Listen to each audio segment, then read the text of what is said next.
ফলন আলহামদুলিল্লাহ ভালো, সব চাইতে দেখতেছি এটারই গাছও এখনো সব ঠিক আছে, আর অন্যগুলো তো সব শেষ। আর রোগ রোগ বলাই রোগ বালাই তেমন তো নাই, এই দেখতেছেন না এখনো তো কোনো রোগ বালাই নাই।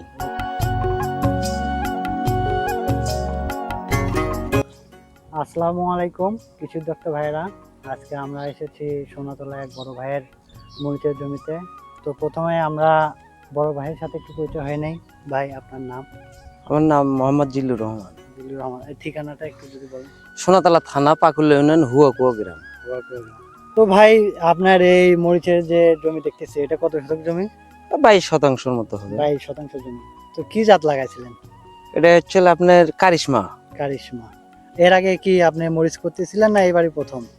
হাইব্রিড এবারই প্রথম, এর আগে করছি দেশি হাবিজাবি। বেশি করছেন না? হ্যাঁ। কারিশমা করছেন, কেমন কি দেখতেছেন ফল? ফলন আলহামদুলিল্লাহ ভালো, সব চাইতে দেখতেছি এটারই গাছও এখনো সব ঠিক আছে, আর অন্যগুলো তো সব শেষ। আর রোগ রোগ বলাই রোগ বালাই তেমন তো নাই, এই দেখতেছেন না এখনো তো কোনো রোগ বালাই নাই। রোগ বলাই নাই। তো আপনার কত শতক বললেন জানি? 22%। 22% জমিতে আপনি কতগুলো গাছ লাগাইছিলেন? গাছ লাগাতে বলছিলেন কম, কিন্তু লাগাইছি বেশি, 5000 চারা লাগাইছি। মানে আপনি সচরাচর দেশি জাত যেভাবে করেন ওইভাবে লাগাইছেন। হ্যাঁ হ্যাঁ। বুঝতে পারছি। তো এই যাবত আপনি কয় তোলা দিছেন আর কি? এদিকে 6 তোলা দিছি, এদিকে এখন বর্তমানে এটা নিয়ে 7 তোলা হবে আর কি। 7 তোলা? 6 তোলায় তাও মোটামুটি আল্লাহ দিলে কি রকম হয়েছে আলহামদুলিল্লাহ, লাখখানি টাকা উঠছে আর কি। মানে কত মন বা কি লাস্ট যে তোলা দিছেন ওইটা কত মন? লাস্ট তোলাতে উঠছিল 17 মণ। 17 মন। আর এখন তো দেখতেছি এই গাছে যেরকম ফল আছে, এখন তো দেখা যাচ্ছে প্রায় যদি তোলা দেন হ্যাঁ, তাও কত মন আশা করতেছেন, মানে কি রকম আশা করতেছেন আর কি? আমার একটা টার্গেট তো মনে হয় যে প্রতিবারের চাইতে ফিরে আরো বেশি। এখন যে মানে 20 আপ হওয়ার কথা তো। আপনি গাছটা লাগাছিলেন তাও কয় মাস হচ্ছে? 6-7 মাস? আপনার আশ্বিন মাসে লাগানো। আশ্বিন, এখন হচ্ছে বৈশাখ মাস। হ্যাঁ। ওই 7 মাসের কাছাকাছি না? হ্যাঁ হ্যাঁ। তো দেখেন দর্শক, 7 মাস হয়ে যাচ্ছে, তবুও দেখেন গাছে আপনার ফল, দেখেন ফল, অনেক ফল দেখেন। আবার যে গাছে দেখেন ফল নাই, এগুলোতে আবার নতুন করে ফুল আসতেছে, এবং গাছের ফলের সাইজের কোনো পরিবর্তন হয়নি আর কি, সাইজের কোনো পরিবর্তন হয়নি।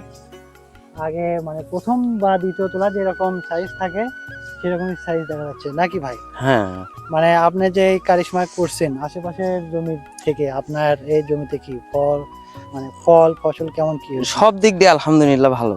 আলহামদুলিল্লাহ ভালো না? হ্যাঁ। তো আপনার এই যে রোগ বালাই যেটা বলছিলাম, আপনার বাকিদের থেকে এটাতে এটা রোগ বালাই নাই বলতেই চলে। নাই বলতে চলে। হ্যাঁ। তো আশা কি করতেছেন যে এই জাত কি আপনার চাষের জন্য সুবিধা আর হ্যাঁ, লাভজনক নাকি? এটাই আমি তো বলি, এটাই লাভজনক, সব চাইতে লাভজনক। এটাই লাভজনক। হ্যাঁ। তো আপনি কৃষকের উদ্দেশ্যে একটু কিছু যদি বলতেন, কারিশমা জাত বা মরিচ জাত, হাইব্রিড জাত। হ্যাঁ, এটা নিয়ে। কৃষক ভাইদেরকে বলবো, যদি মরিচ চাষ করতে হয় তাহলে কারিশমা জাতটাই করা আমি তো মনে করি, ভালো মনে করি। এটা সুবিধা একটু যদি বলতেন। এদের সব দিক দিয়ে সুবিধা আছে, রোগ বালাই কম, আপনার সার পানিও কমই খায় প্রায়। মানে খুঁটিও দেওয়া লাগে না, মানে খুঁটিও দেওয়া লাগে না। অন্যান্য জাতের থেকে এটা এটা খুঁটি খুঁটিও দেওয়া দেওয়া লাগে না, লাগে মানে না। গাছ একটু ছোট আর কি। হ্যাঁ হ্যাঁ। আর বাজার বাজার যদি বলেন। বাজার এটা সব চাইতেও ভালো, অন্যগুলোর চাইতেও 500-600 টাকা সবসময় বেশি থাকে। তো মরিচ চাষি ভাইরা, আপনারা যদি হাইব্রিড মরিচ চাষ করতে চান তাহলে এর মধ্যে হচ্ছে আপনার গোল্ডেন সিডের কারিশমা যে জাতটা আছে, এটা দেখা যায় যে মানে সব দিক থেকে, বাজার জাত বলেন বা রোগ বালাই বলেন, সব দিক থেকেই খুবই ভালো একটি জাত। আপনারা চাইলে এটা চাষ করতে পারেন। আর এই মরিচের চারা আমাদের কাছে পাবেন, যোগাযোগের নাম্বারটা ভিডিওতে দেওয়া হবে। আসসালামু আলাইকুম।